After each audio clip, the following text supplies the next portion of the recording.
to History Class with Dr. W and our discussion of the Gilded Age and Progressive Era. We've been talking about the growing industrial setting in the Gilded Age and the plight of workers during that period. In the previous lecture, I mentioned the growth and development of a number of labor unions during that time. In this lecture, I'll talk about some of the major labor clashes that resulted during this period as workers struggled for greater rights and better working conditions in the workplace. In May of 1886, the growing labor movement reached a pivotal point. The AFL called for a national strike for the 8-hour workday. There were demonstrations around the nation. In Chicago, there were a number of major demonstrations focusing on May Day, May 1st of 1886, a major labor holiday around the world. At one of these demonstrations, in Haymarket Square in Chicago, members of the AFL, the Knights of Labor, and another anarchist group all mixed together in the crowd. The police arrived on the scene to break up the assembly, and someone from the crowd threw a bomb at the police, killing 8 of them. The police, who were led by a captain named Clubber John, rounded up 8 of the first people they could grab out of the crowd, many of them anarchist leaders. 5 of those 8 were hung, 3 of them were jailed and freed only many years later. The Haymarket Riot, as it came to be known, was used against the efforts of labor in general. The general feeling around the country was, in essence, this is what happens when you allow workers to form unions and to strike and protest. They wind up throwing a bomb at the police and killing cops. In fact, this event marked the death knell for the Knights of Labor who came to be targeted after the Haymarket Riot. And the Knights of Labor declined not long after that event, which I referenced in the previous lecture as the significance of the date 1886. Another key event occurred in 1892. Andrew Carnegie had a plant in Homestead, Pennsylvania, with Henry Clay Frick as its manager. Workers there protested against wage cuts as the economy began to decline in 1892 and 93. And Henry Clay Frick shut down the plant. This was essentially a lockout more than it was a strike. He brought in a group of scab workers, replacement workers, that went in and ultimately were captured and surrounded by the regular workers in the plant. Frick then brought in 300 Pinkertons. This was a private agency, essentially mercenaries, sent in to do private investigating work, but also enforcement type work, as they did in this case. On July 6, 1892, the Pinkertons and the workers engaged in a pitched battle.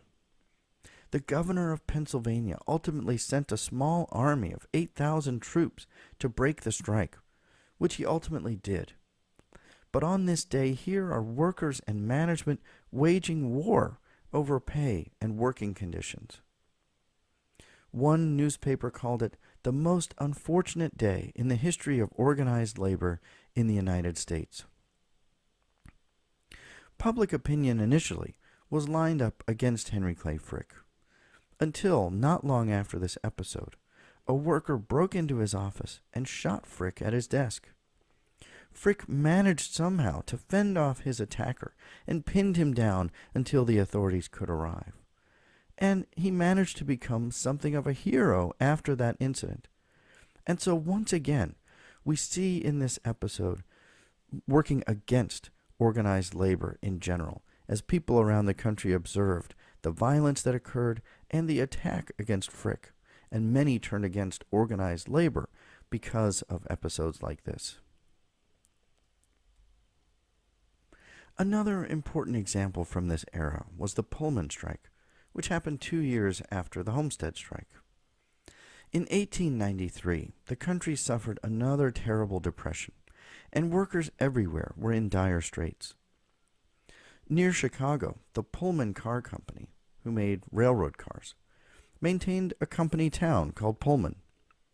The residents of the town, who all worked for the company, shopped at the company store, and basically lived by the graces of the company.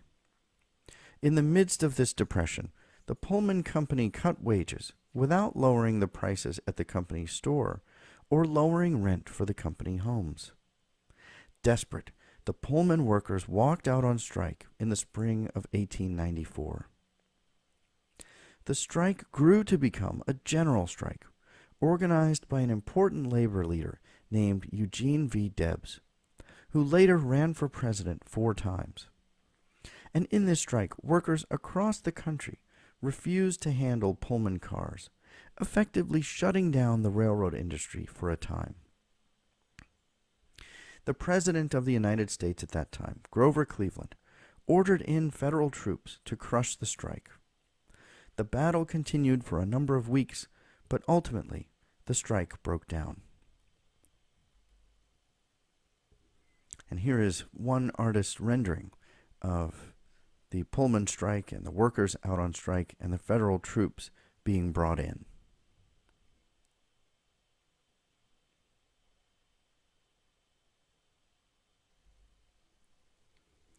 As you can see from these examples, in general, this was a period that favored big business over labor. This is also in keeping with the social Darwinist mindset of the time that I've discussed in several different places. The federal government was inclined to favor big business, and labor wasn't able to find a successful formula yet for uniting to make advances. There were some successes, but the deck was stacked in the favor of big business at this time. Many people didn't join the unions because you could lose your job if you did, and as I've mentioned, the national climate opposed unions in some cases.